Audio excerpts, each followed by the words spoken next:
YouTuber Recep but جو کہ کافی زیادہ خبروں میں ہیں آج کل سوشل میڈیا پر، اور وہ نیگیٹو بھی ہوں چاہے پچھلے دنوں بالکل اس طرح کی خبریں آ رہی تھیں بات. ہاں بالکل ایسے. اور ابھی نئی خبر ان کے بارے میں آ گئی اور وہ اب ایک کیس ہے، جی ان کے خلاف زیادتی اور بلیک میلنگ کا مقدمہ درج کیا گیا ہے. مقدمہ سوشل میڈیا ایکٹیوسٹ عائشہ شرافت کی درخواست پر درج کیا گیا ہے، اور پولیس کے مطابق سوشل میڈیا ایکٹیوسٹ کی درخواست پر تھانہ نواب ٹاؤن میں مقدمہ درج کیا گیا ہے. مقدمے میں رجب بٹ ہیں اور دیگر اور لوگوں کو بھی نامزد کیا گیا ہے. ایف آئی آر میں الزام کیا ہے؟ الزام یہ ہے کہ سوشل میڈیا پر دوستی کے بعد نشہ آور چیز پلا کر زیادتی کی گئی اور نازیبا ویڈیو بنا کر بلیک میل بھی کیا گیا. اور یہ ایف آئی آر ہو گئی ہے، ذرا کٹ گئی ہے، اس پہ بھی بات کریں گے. اور بھی لوگوں کے ان کے مطلب کچھ اور بھی سرکل کے لوگ ہیں جو اس ایف آئی آر میں ان کے نام شامل ہیں. بالکل ایسے یہ بھی ان سے پتا کرتے ہیں، لیکن رپورٹر سے بیسٹ ہے ایٹ دس سٹیج کہ وہ ہمیں انفارمیشن طارق نے جوائن کیا. طارق خان جی طارق صاحب ہمارے 365 کے رپورٹر ہیں. جی السلام علیکم. وعلیکم السلام.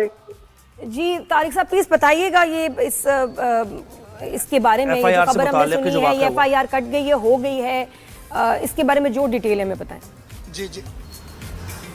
جی یہ ٹک ٹاکر رجب بٹ کے خلاف ایف آئی آر ہے. 5 اس میں ملزمان جو ہیں وہ نامزد کیے گئے ہیں. ان میں سے اگر ہم بات کریں تو سلمان احمد جو ہیں وہ اس کیس کے مرکزی ملزم ہیں، جس کے اوپر خاتون جو ہیں انہوں نے الزام لگایا ہے کہ انہوں نے انہیں نشہ آور چیزیں پلائی اور ان کے ساتھ جو ہے وہ زیادتی کی ہے، جس کے بعد ان کی ویڈیو بھی بنائی گئی ہیں. اس کے علاوہ انہوں نے کہا کہ جب وہ ان کی سسٹر جو ہیں ان کو بھی یہ سارے ویڈیوز دکھائی گئی، ان کو بلیک میل کرتے رہے ہیں اور وہ اپنے والدین کی وجہ سے کہ ان کی عزت خراب نہ ہو تو انہوں نے کسی کو نہیں بتایا اس بارے میں. لیکن جب بات حد سے بڑھ گئی تو انہوں نے اس حوالے سے ان کے گھر گئے ہیں اور وہاں پہ جب پہنچے ہیں تو ان کو منع کرنے کے لیے ان کی بہن اور یہ جب پہنچے ہیں تو وہاں پہ ان کو بتایا گیا کہ وہاں پہ آلریڈی پہلے ہی رجب بٹ بھی موجود تھے، مان ڈوگر جو ہیں وہ موجود تھے.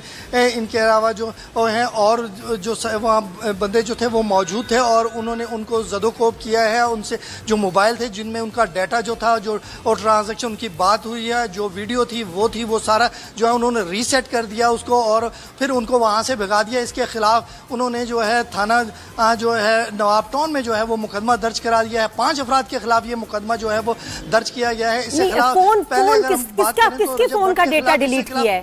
سوری پلیز یہ کلیئر نہیں ہے بات. طارق آپ نے کہا کہ ایک تو پتہ ہے وہ کر کے آپ بات کریں تو سمجھ نہیں آ رہی گھر کون گیا اور کس کے فون کا ڈیٹا کس نے ڈیلیٹ کیا، نام لے کے بتائیں تو ذرا کلیئر ہو. ہاں یہ جو خاتون ہیں جنہوں نے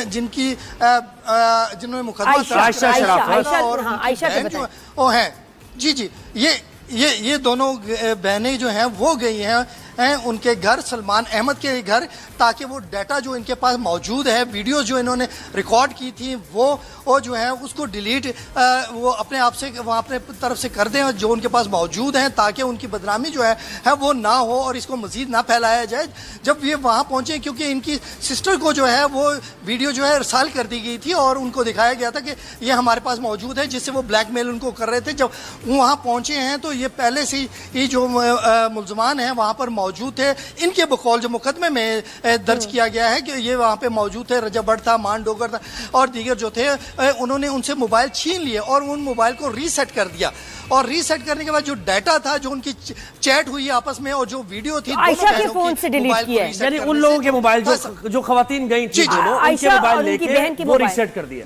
اچھا اب تو انہوں نے ایویڈنس کیا دیا پھر ایف آئی آر کے لیے؟ ایویڈنس دیا ہوگا نا، ویڈیو دکھائی ہوگی، وہ کیسے دکھائی اور کتنی پہلے واقعہ ہوا یہ بہت امپورٹنٹ ہے. یہ بھی نہیں سمجھ آیا. جی یہ یعنی یہ جو زیادتی کی انہوں نے بات کی، پرانا واقعہ ہے یہ تقریباً یہ کیونکہ ایک پرانا واقعہ ہے اور کیونکہ اس وقت خاتون کے مطابق جب ان سے زیادتی کی گئی تو انہوں نے اپنی عزت کی وجہ سے یہ خاموش رہی ہیں اور کسی قسم کی بات جب نہیں کی. لیکن جب تک انہوں نے وہ ویڈیو دکھائی یا جب یہ ایف آئی آر کٹی ہے تو یہ طارق انہوں نے ویڈیو دکھائی، انہوں نے ایویڈنس دیا ہے، پیش کیا ایویڈنس؟ نہیں ایسا ایویڈنس کیونکہ ان کے پاس کیونکہ ایویڈنس ایسا موجود نہیں ہے جو اس پہ ہو. لیکن ان کا یہ کہنا ہے کہ ان کے پاس موجود ہے، ملزمان کے پاس جو سلمان حیدر ہیں ان کے پاس یہ جو ہے آڈیو جو ہے وہ ویڈیو موجود ہے جس سے ان کو بلیک میل کر رہے ہیں. یہ بتائیں کہ کسی کو گرفتار کیا گیا ہے، کسی کو حراست میں لیا ابھی تک پولیس نے؟